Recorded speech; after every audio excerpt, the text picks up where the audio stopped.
Praise lord. దేవాతి దేవునికి వందనాలు. ప్రభు నామమున మీ అందరికీ నా ప్రత్యేకమైన వందనాలు, శుభాలు తెలియజేస్తున్నాను. ఈ దినము ఉపవాస ప్రార్థనా దినం 7వ రోజు. ఈ దినము కొరకు ఏర్పాటు చేయబడిన దేవుని వాగ్దానము పేతురు రాసిన మొదటి పత్రిక 3వ అధ్యాయము 9వ వచనము. ఆశీర్వాదమునకు వారసులగుటకు మీరు పిలువబడితిరి గనుక కీడునకు ప్రతి కీడైనను దూషణకు ప్రతి దూషణను చెయ్యక దీవించుడి. దేవుని నామానికి మహిమ కలుగునుగాక. ఈ ఉదయకాల సమయంలో సర్వ సృష్టికర్త అయిన నీ తండ్రి నిన్ను ఆశీర్వదించి గొప్ప వాగ్దానాన్ని నీకు అందిస్తూ ఉన్నారు. హల్లెలూయా.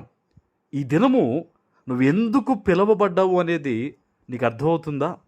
ఆశీర్వాదానికి నువ్వు వారసుడివి, నీవు వారసురాలివి. నీ జీవితంలో ప్రస్తుతం ఈరోజు ఈ వాగ్దానం వినే సమయానికి నీ కుటుంబంలో కానీ నీకున్న సమస్తములో కానీ కొన్ని ఇబ్బందులున్నా, కొన్ని సమస్యలున్నా నువ్వు తెలుసుకోవలసిందేంటో తెలుసా? అవేమీ కూడా శాశ్వతం కావు.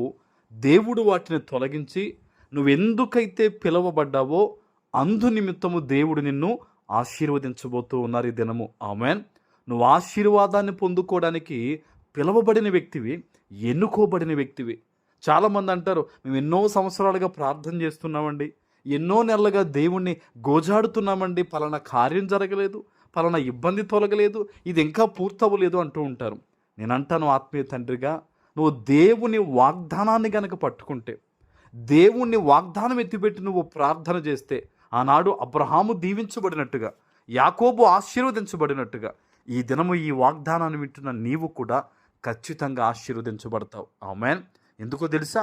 లోక సంబంధమైన పాపము నీకు అంటకుండా ఉండాలి అంటే దేవుని వాక్యాన్ని పట్టుకోవాలి. ఎవరైతే దేవుని వాక్యాన్ని పట్టుకుంటారో వారు పాపానికి దూరం అవుతారో, ఆశీర్వాదానికి దగ్గర అవుతారు.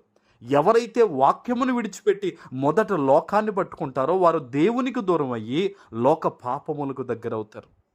ఈ రోజుల్లో చాలామంది క్రైస్తవులను చెప్పుకుని పిలువబడుతున్నప్పటికీ కూడా అనేక మందిని దూషిస్తూ ఉన్నారు. కీడు చేయాలన్న ఆలోచన ఉంది. ఈరోజు ప్రభు చెప్తున్నాడు, నువ్వు నిజంగా దేవుని ఆశీర్వాదం పొందుకోవాలంటే, నీ తల మీదకి దేవుని దీవెన రావాలంటే ఆయన అంటున్నారు, చూడండి, కీడుకు ప్రతి కీడు చెయ్యొద్దు, దోషణకు ప్రతి దోషణ చెయ్యొద్దు, వారిని ప్రభు పేరిట ఆశీర్వదించండి. ఈరోజు దేవుడు చెప్తున్న ఆశీర్వాదానికి దారి మర్మం ఇదే. నీకు ఎవరైనా హాని చేశారా? నువ్వు తిరిగి హాని చేయొద్దు. ఎవరైనా దూషిస్తున్నారా? ప్రభు పేరిట వారిని ఆశీర్వదించండి. మీ తల మీదకి ఆశీర్వాదం వస్తుంది. ఈరోజు నువ్వు ఎక్కడి నుంచి ఈ వాగ్దానం వింటున్నా నాకు తెలియదు, కానీ దేవుడు ఈ ఉపవాస ప్రార్థనా దినాన్న నాతో చెప్పిన మాట ఏంటంటే, నా ప్రజలందరినీ కూడా, ఎవరు ఈ వాగ్దానాన్ని నమ్ముతున్నారో, ఎవరు ఈ వాగ్దాన ప్రకారం జీవించాలని ఆశపడుతున్నారో వారందరినీ కూడా దేవుడు దీవిస్తానని మాటిచ్చారు. ఈ ఉపవాస దినం 7వ రోజున నేను ప్రార్థన చేసేది అదే. ఎంతమంది ఈ రోజు నుంచి ఎదుటివారిని దూషించకుండా, ఎదుటివారిని ఏమీ అనకుండా ప్రభు పేరిట ఆశీర్వదిస్తారో యేసు నామంలో వారు మొదట దీవించబడతారంతే. ఆమేన్. ఇది నా మాట కాదు, సజీవుడైన దేవుని వాగ్దానం. నువ్వు ఎందుకైతే పిలువబడ్డావో ఆ దీవెన అంతా కూడా ఈ రోజు నుంచి నీ మీదకు రాబోతుంది యేసు నామంలో. ఆమేన్. ప్రార్థన చేసుకుందాం. నీతిమంతుడు అయిన మా తండ్రి, మీకు వందనాలు.